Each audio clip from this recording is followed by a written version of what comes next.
Hi, I'm Gemma, and this is a chat with Gemma. So my previous video was a little bit serious, so today I thought I'd try to be a bit, maybe a little bit lighter. Um, but we hear a lot of things in the news that can bring us down, and you turn on the television, and oftentimes it's about people that we would never want to meet, have anything to do with. And they've just done some horrible thing or been found to have done horrible things for some time. And it's upsetting, isn't it, that in this world perfectly lovely innocent people have to be exposed to these people. But then we've got to remember that there is a devil in the world, so the devil is going to get a hold of people when he can, whichever way he can do that.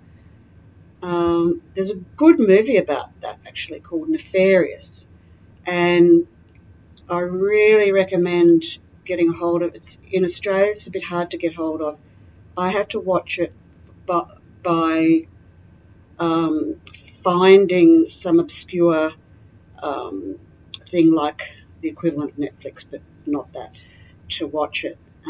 Really fantastic movie, and it kind of shows about demonic possession, how that can occur, and what can transpire. That's not light-hearted. So you have to not be watching that when you're not feeling good, shall we say. But still just a riveting movie, really, really well, and really, really well acted, and probably would have got, Oscars and whatever else by now if it wasn't for the subject matter. But I thought I'd talk about Mother Teresa. You might say, boring.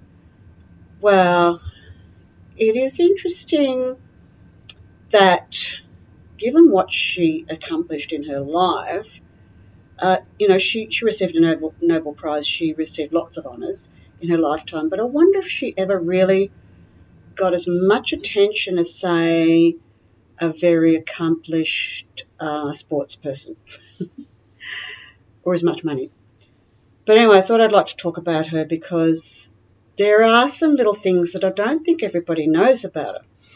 And I don't know, I just saw a picture of her or something, and I thought, I just took an interest in her.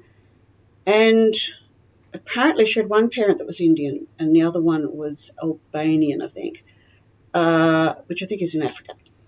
So she was brought up a Catholic, obviously, and she went off to join a convent at 18 and never saw her mother again, apparently. And she had to go, she was going to work in a Loreto convent, which is an Irish-run convent. And there was a time in history when if there was some catastrophe going on in the world, darkest Africa, there was, some, flood or drought or war or something, and disease ravaged through the place as well and all that sort of thing. And the news showed, what was going on and the help that was being given, and that there was usually a little Irish nun who'd talk on the microphone about, we need antibiotics and we need whatever. And so there's little Irish ladies, God, they must have been intrepid. Off they would go in those times to all parts of the world and be in those places that people didn't go for holidays. But anyway, so she joined one of those Irish nun groups or convents in India.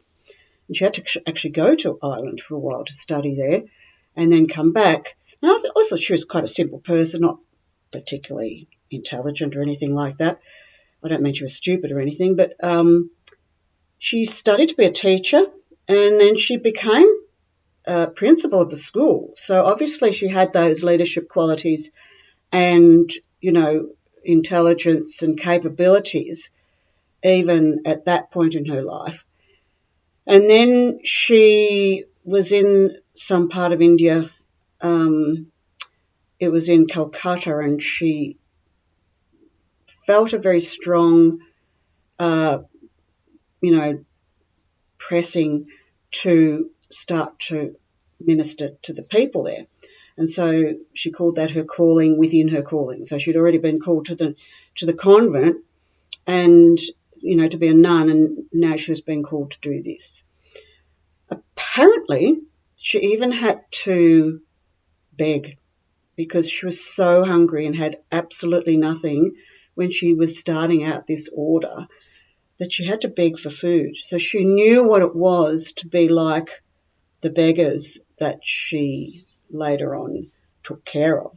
So she knew what humility that took to do that and what it was like to have nothing in your stomach and no money to buy anything.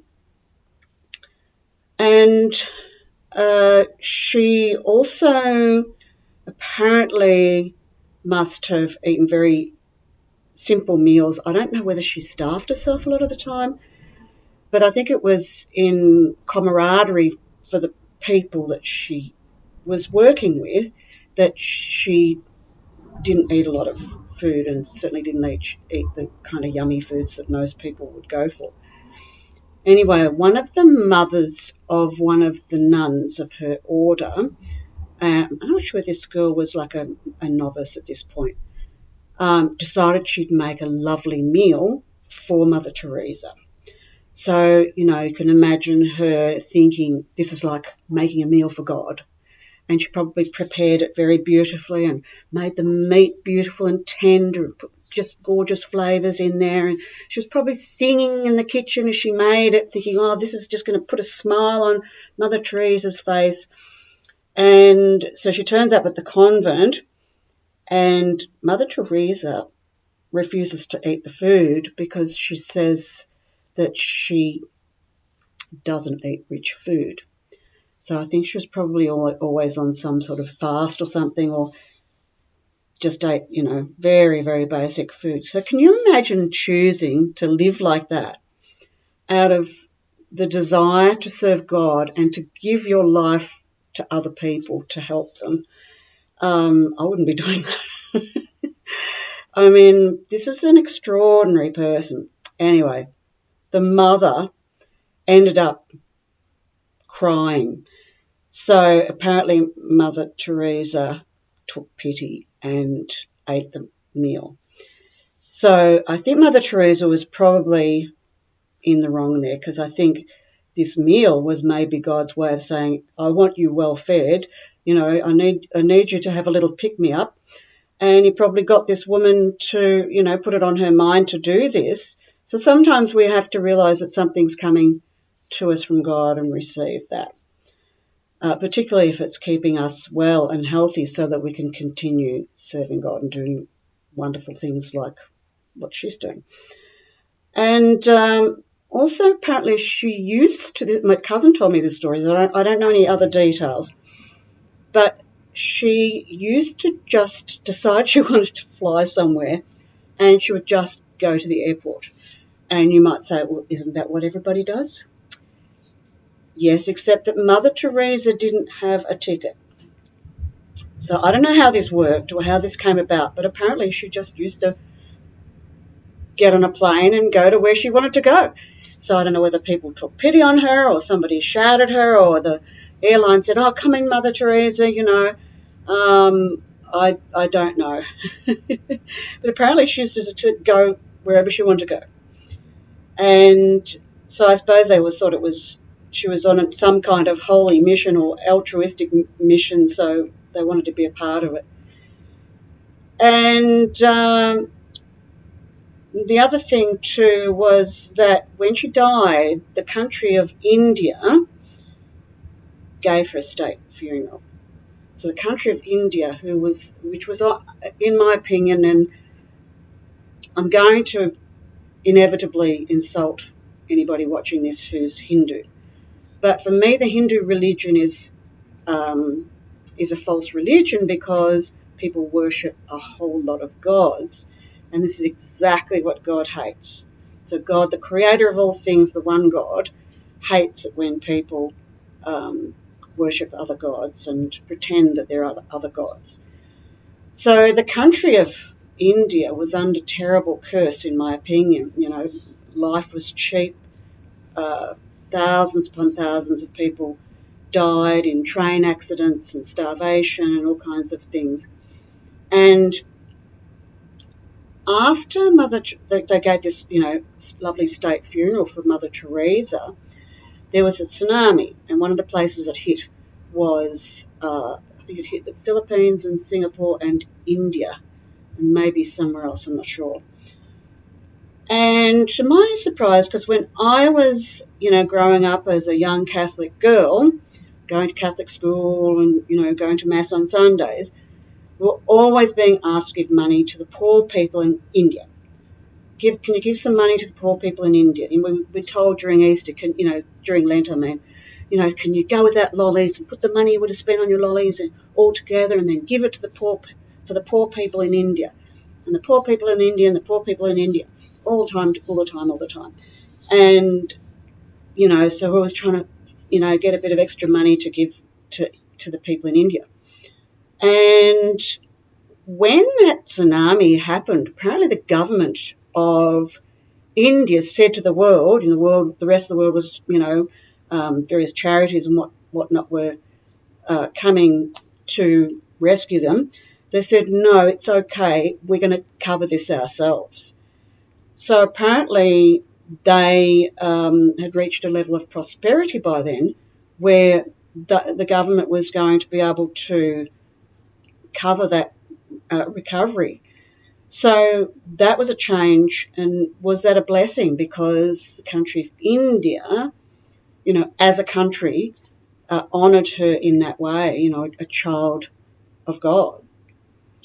And Mother Teresa told this story once to somebody, and she said that a young couple who'd just been married, came to her and gave the money that they got for their wedding. So just starting out, got, the money that they got from their wedding, and they brought it to her. And the person she was telling this story to must have just looked like, yeah, whatever. And she said, no, you don't understand. Because this was a Hindu couple. They don't believe in giving money to the poor. They believe that if there's somebody lying beside the road, that they're suffering for sins in a previous life. So you don't help them, because if you help them, you're undoing the punishment.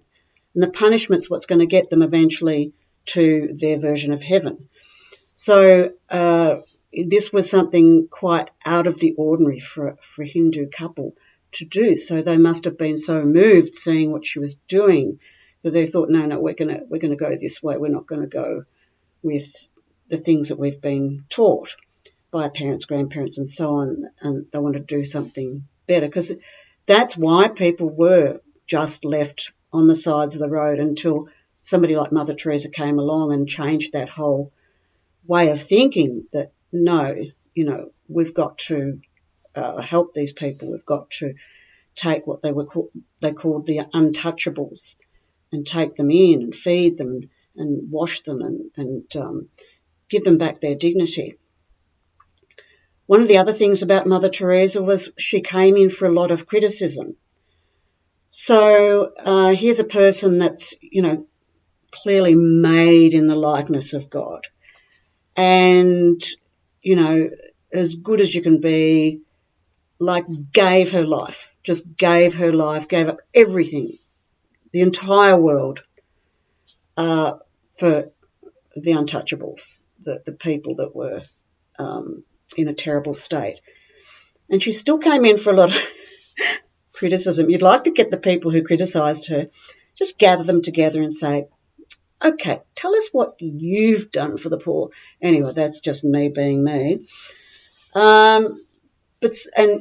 when Jesus was on the earth, he came in for a lot of criticism.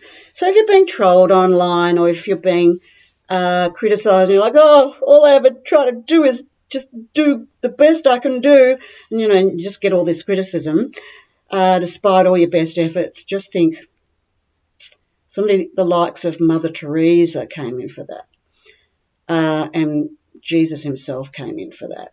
So just as Taylor Swift says, shake it off. And she's gone in for it as well, hasn't she? She's received that part of human nature. So as I said at the start, you've got to remember there's a devil in the world. So is the devil going to like it when somebody like Mother Teresa comes to a country that he's got in his control, his claws are into the place, and he's got all these people lying beside the side of the road dying of starvation and disease, and along comes Mother Teresa and starts looking after them all and undoing all his efforts and all his work? He wouldn't like her very much, would he? He would be working hard against her. So just remember there's a devil in the world. And I know it's upsetting, but he does have control over, many individuals on this planet, and he's going to use them if he can to attack people who are doing good. And one other story about Mother Teresa, which it always plays on my mind a lot. And apparently this was a journalist talking about it. So just a journalist. I don't think this person was necessarily religious or anything. And she'd asked Mother Teresa, so what's the secret to your success?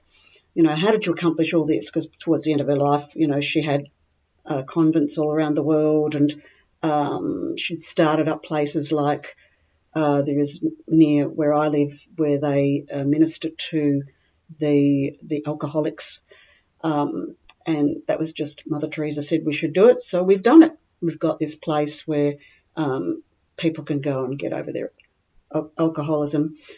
My dad used to go there a lot and give away books and things like that he'd finished reading.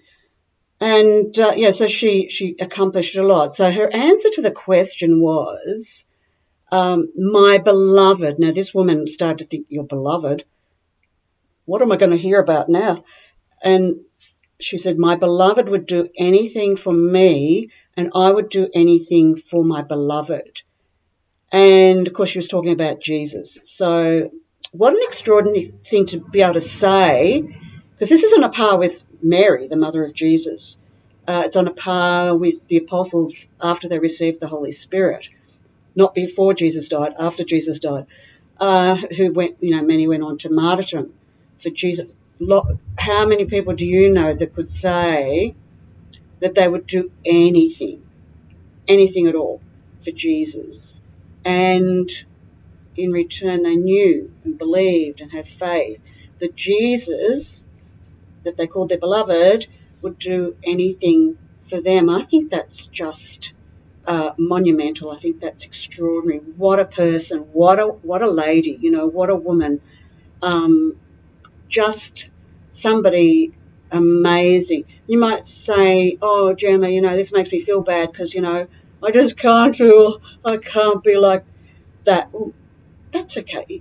She had a calling and she had a lot of motivation, and she is being soundly, rewarded in heaven. I imagine when Mother Teresa got there was probably a huge banquet and several parades and I don't know what else. We can't all, manage to do that, but do what you can. Do what comes naturally to you, what you feel a leaning towards. What seems to be a good thing to do? What seems to be the sort of thing that Jesus would do in this, whatever scenario you are? And sometimes it's just small things that we can do, but they can become big things, So, yeah, I would say somebody like Mother Teresa, we just need to enjoy her. You know, we don't have to necessarily try to accomplish all of that ourselves. We can just look at somebody like that and think, isn't it wonderful that on this planet Earth there can be somebody like that? And we have all these other people that get all the attention of the newspapers and the news on TV and documentaries and movies, and they're all made about these, scum of the earth, as they would be called, I suppose, people who are being used by Satan, by the way. And it's just horrible to hear about those people. I don't even want to think about them, being where I live or even anywhere in the world, being near anybody else either that they can harm, or even animals that they can harm and hurt and torture. But let's think occasionally and enjoy ourselves in the process about how you can have somebody like Mother Teresa, who's so pure and so good. That should give us hope, that should make us cheerful. And I can tell you that there are many days throughout my, week, let's say, when, I drop something and somebody picks it up for me, when I'm perfectly capable of picking it up for myself, but they can see I've got things in my hand and dropped out. And so they're trying to help me. And a myriad of little things that people who maybe have just a little bit of the light of Mother Teresa and the light of Jesus in them, and let that uplift you, make you feel light-hearted. All right, I'll finish there. Hope you're well, and bye for now.